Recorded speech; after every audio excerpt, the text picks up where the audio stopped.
Very nice here in Aswan.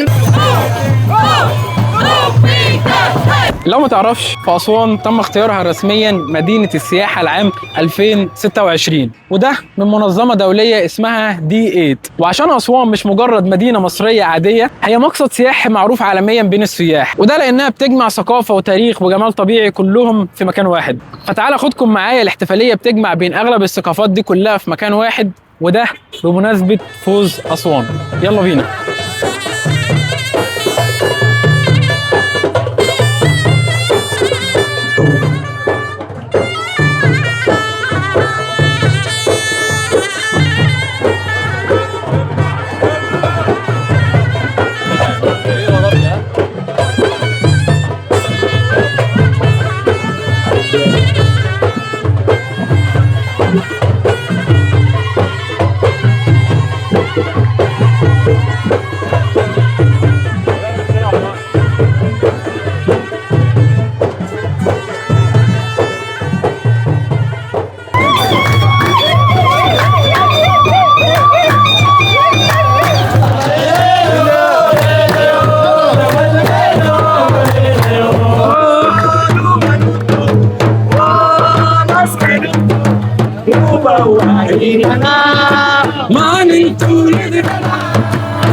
Tell me about your feeling.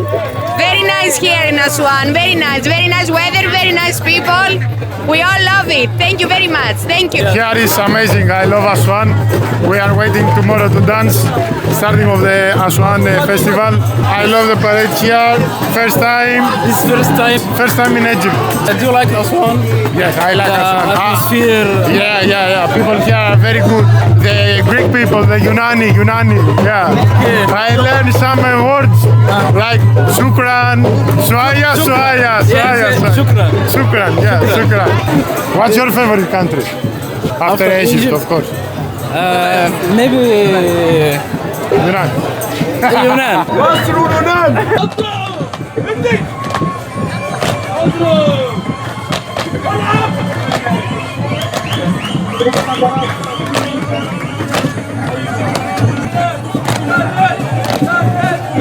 يا فلسطين.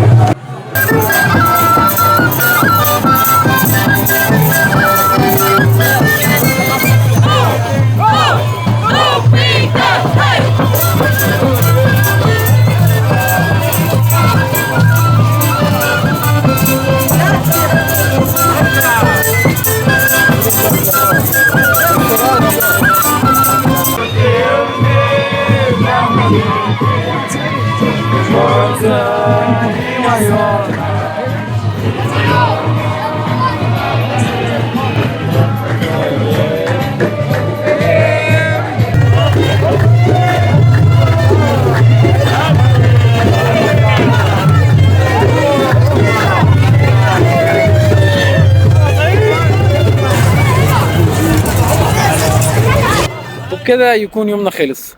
قولوا لي انتوا بقى، ايه اكتر بلد عجبكم العرض بتاعها وليه؟ مستنيكم في الفيديو الجاي ان شاء الله. قاسم النوبي.